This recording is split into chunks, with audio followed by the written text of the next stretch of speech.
Hammaga assalomu alaykum. Sizlar bilan onkoproktolog Shirinovman.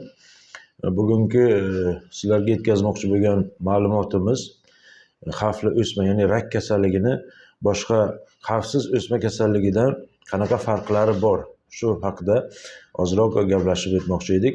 Demak, xavfli o'sma yoki rak kasalligi bizga rus tilidan kirib kelgan so'z bo'lib hisoblanadi. O'zbek tilida saraton deydi yoki xavfli o'sma deydi. O'z-o'zidan ma'lum, bu o'sadigan narsa, o'sma deyilgan. Xavfsiz o'smalar ham bor.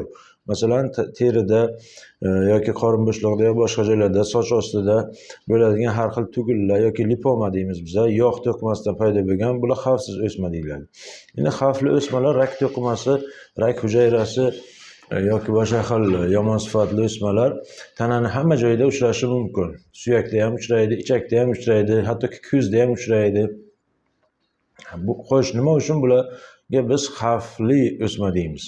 Xavfli o'smani xavfsiz o'smadan farq qiladigan sababi, birinchidan, xavfli o'smalar atrof to'qimaga agressiv tarzda, ya'ni atrof to'qimani yemirib o'sib ketaveradi.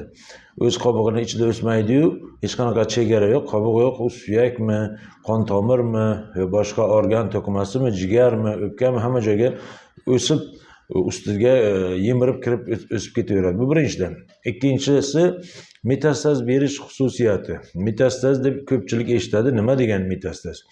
Metastaz degani xavfli o'sma hujayrasi yoki to'qimasining bir joyda bo'lib turib, organizmning ikkinchi joyida xuddi o'sha hujayrani paydo bo'lishi yoki to'qimani paydo bo'lishi. Masalan, yo'g'on ichakda bo'lgan xavfli rak hujayrasi, rak kasalligi o'pkada borib paydo bo'lishi mumkin yoki jigarda paydo bo'lishi mumkin yoki bosh miyada paydo bo'lishi mumkin. Bunda qon bilan birga mana shu hujayra tushib, xuddi urug'ga o'xshab, mana suv bilan urug' borib boshqa joyda o'sib ketishi mumkin, xuddi shunga o'xshash.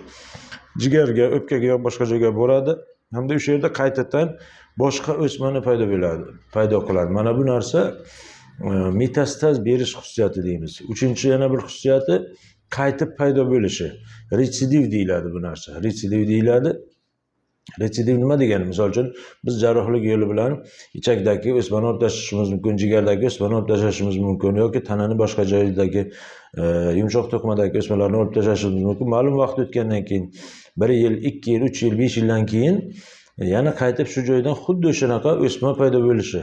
Bu narsa xavfli o'smaning retsidiv berishi yoki qaytib paydo bo'lishi deyiladi. Mana bu narsalar xavfli o'smaga xos xususiyatlar. Xavfsiz o'smada bu narsalar hech qachon kuzatilmaydi. Xavfsiz o'smalar juda katta hajmgacha bo'lishi mumkin. 10 kilo, 15 kilo amaliyotlarda olingan holatlar bor. 15 kilolik xavfsiz o'smalar olib tashlangan holatlari bor, lekin hech qayerga ular tarqalmagan, qo'shni a'zolarga kirib bormagan va keyin boshqa joyga metastaz bermagan. Bu narsalar xavfsiz o'smaga xos. Xavfli o'smada kichkinagina, hattoki 1 santimetrlik o'lchamdagi, misol uchun teri raki, melanoma kasalligidagi melanoma hujayrasi ham kichkinagina 1 santimetr bo'lsa, miyaga, suyaklarga, hamma joyga metastaz berib tarqalib ketishi mumkin. Bu narsa. Keyin yana bir xususiyati xavfli o'smalarni, yana rak, ya'ni rak kasalligini bu o'ziga juda ko'p energiyani nima qilishi, talab qilishi. Misol uchun, mana organizm ovqat bilan birga energiya qabul qiladi. Asosan glyukoza ko'rinishida. Mana shu glyukoza, misol uchun oddiy kunlik ishimizda biza 1 gram muskul to'qimasi, misol uchun aytadigan bo'lsak, 1 gram glyukoza iste'mol qiladigan bo'lsa, xavfli o'sma, ya'ni rak kasalligining 1 gram to'qimasi 3 barobar, 4 barobar ko'p nimani talab qiladi, glyukozani talab qiladi. Shu uchun haligi bemorlar tezlik bilan ozib ketadi. Ya'ni o'zidagi bor oziq moddalarni balki rak hujayrasiga berishiga majbur bo'ladi. Mana bu narsalar ham xavfli o'sma kasalligini yana bir belgisi. Endi xavfli o'sma, ya'ni rak kasalliklari yildan yilga borgan sari ko'payib kelmoqda. Endi bu umuman insoniyat paydo bo'lganidan buyon bor kasallik hisoblanadi. Bundan 4000-5 yil oldingi mumiyalarda ham xavfli o'smaga xos kasalliklar topilgan, lekin bunchalik darajada ko'p tarqalgan bo'lmagan. Endi hozirgi vaqtda borgan sari xavfli o'sma kasalliklari bilan kasallanish ko'payib kelmoqda. Bu haqda alohida boshqa nimalarda, videolarda gaplashamiz. E'tiboringiz uchun rahmat.